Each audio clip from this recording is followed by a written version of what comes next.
Doctor Dinesh Sharma ji. माननीय सभापति महोदय, मैं सदन का ध्यान एक ऐसे महत्वपूर्ण विषय की ओर आकर्षित करना चाहूँगा जो आज पूरे देश के लिए गंभीर चिंता का विषय बनता जा रहा है। जैसे जैसे ग्रीष्म ऋतु आती है, देश के अनेक भागों में जल संकट की समस्या अत्यंत गंभीर रूप धारण कर लेती है। यह केवल मौसमी चुनौती नहीं रह गई है, बल्कि अब एक गंभीर नीतिगत, पर्यावरणीय, सामाजिक संकट का ये रूप लेती जा रही है। हमारे एक महान कवि हुए हैं रहीम, उन्होंने कहा कि रहीमन पानी राखिए, बिन पानी सब सून। आज यह पंक्ति हमारे समय की वास्तविकता को प्रत्यक्ष रूप से प्रतिबिंबित करती है। जल के अभाव का दुष्प्रभाव हमारे अन्नदाता, किसान, नगरों में रहने वाले नागरिकों और पर्यावरण सभी पर स्पष्ट रूप से दिखाई दे रहा है। माननीय महोदय, विभिन्न अध्ययनों के अनुसार देश के भूजल का अत्यधिक दोहन एक गंभीर चिंता का विषय बना है।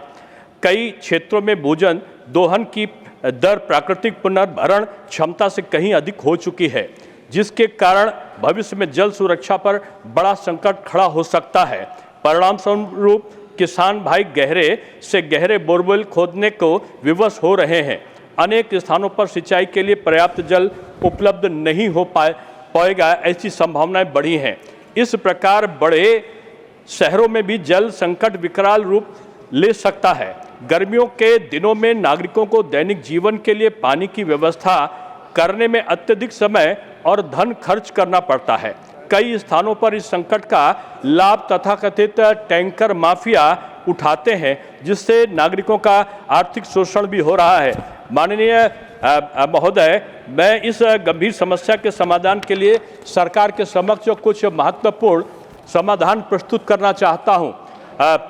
जल वितरण व्यवस्था का सुदृढ़ नियमन किया जाए तथा टैंकरों के माध्यम से होने वाले अवैध वसूली पर कठोर नियंत्रण स्थापित किया जाए।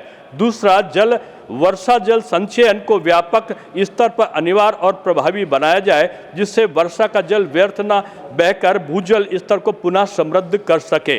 राज्यों के बीच उत्पन्न होने वाले जल विवादों के समाधान हेतु केंद्र सरकार की निगरानी में एक सशक्त अंतर्राज्यीय तंत्र विकसित किया जाए, जिससे समयबद्ध समाधान सुनिश्चित हो सके। चौथा, जिला स्तर पर नियमित जल ऑडिट प्रणाली लागू की जाए, जिससे प्रत्येक जिले में जल उपलब्धता, आवश्यकता और प्रबंधन का वैज्ञानिक आंकलन हो सके।